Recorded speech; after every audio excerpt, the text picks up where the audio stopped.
Okay, I'm going to talk to you about continuous training, which is another one of our training types. The description of it is that it's a sustained, steady state exercise, and what that means is you aren't sprinting and stopping and then walking, you're going at the same pace for the duration of this type of training. The three main types are swimming, running and cycling that you would use continuous training for. There are no rests. As I've said, it's steady state, you stay at the same pace, constantly working forward, and it develops your aerobic capacity. Okay, so the idea here is that similar to training zones, which we'll talk about again, you want to be between 60 to 80% of your maximum heart rate. So you're working in that aerobic zone, and you should be able to do this for a minimum of 20 minutes. If you only do it for 10 minutes, it's not quite going to do anything, so you've got to do this for a minimum of 20 minutes.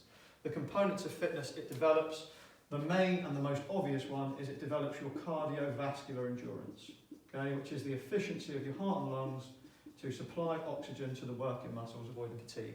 It will also do a little bit of your muscular endurance, because that repetitive contractions of the quadriceps when you're running, for example, so it will do a little bit of muscular endurance as well. Performers that would use this are any endurance athlete at all, okay? So your long distance cyclists, your long distance runners, your long distance rowers. Obviously the sport we will talk about will be a marathon runner, okay? That's the main one we'd look at.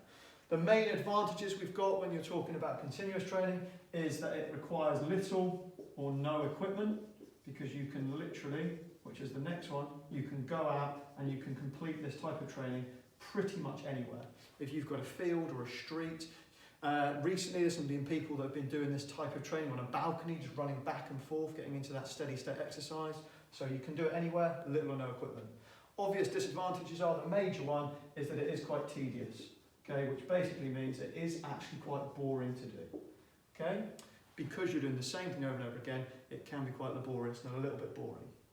Okay, the second one we're going to look at in terms of disadvantages are that it doesn't necessarily relate directly to many sports. So for example, football, basketball, rugby, you need to have cardiovascular endurance to be able to perform on them, but this type of training doesn't necessarily directly replicate that sport. So it can be a little bit of a problem because it doesn't replicate specific sporting actions.